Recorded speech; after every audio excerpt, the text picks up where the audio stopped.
डौलदार चाल, दमदार डरकाळी आणि तल्लख शिकारी 250 किलोच्या जयला पाहण्यासाठी देशविदेशातून टायगर लव्हर्स थेट उमरेडमध्ये येतात.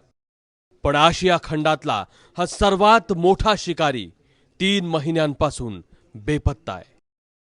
18 एप्रिल रोजी जयच्या सॅटेलाइट कॉलरचा शेवटचा सिग्नल मिळाला होता. मात्र त्यानंतर जय कुठे आहे याची कुठलीही माहिती कोणाहीकडे नाही. आता जयला शोधण्यासाठी एक विशेष मोहीम सुरू करण्यात येणार आहे. मात्र 18 एप्रिलपासून वन खाते गप्प का बसले होते हा मोठा सवाल आहे. प्रशासन जे आहे म्हणजे पेंच टायगर प्रोजेक्टच्या अंडरमध्ये हे उमरेडकरांना येतं आणि ज्यावेळेस हे कॉलर बंद झाल्या त्यावेळेस त्या सायंटिस्टनी आणि सगळ्यांनी यांना इन्फॉर्म केलं होतं की हे बंद झालं आणि त्यावेळेस यांनी फूड पेट्रोलिंगनी त्याला मॉनिटरिंग करायला पाहिजे होतं. कारण मॉनिटरिंगसाठी असा तो काही कठीण वाघ नव्हता. त्याची मुवमेंट जी होती ती पण सगळ्यांना माहीत होती. तर अशा वेळेस यांनी दुर्लक्ष केलं आणि दुसऱ्यावर ढकलण्याचे प्रकार केले. म्हणजे आमच्याकडे नाही आहे बाबा, ब्रह्मपुरी डिव्हिजनमध्ये आहे, तो तिकडे गेला, तिकडे असेल, तर या भ्रमात ते इतके दिवस राहिले. जय हा आशिया खंडातला सर्वात मोठा वाघ आहे.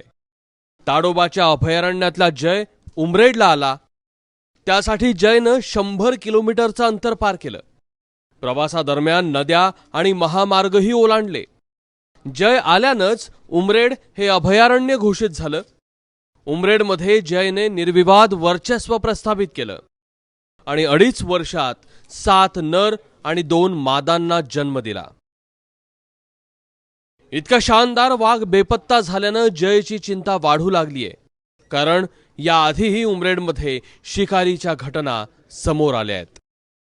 शक्यता नाकारता येत नाही. कारण जयचं जे बिहेवियर होतं ते मॅक्झिमम कॅटल किल करत होता आणि तिथल्या स्थानिक जे नागरिक होते त्यामध्ये बराचसा रोष होता. त्यामुळं पॉयझनिंग किंवा इलेक्ट्रिक्युशन की शेताला वन्य प्राण्यांपासून वाचवायसाठी लोक जे करंट लावतात त्यात सुद्धा ऍक्सिडेंट त्याचा होऊ शकतो.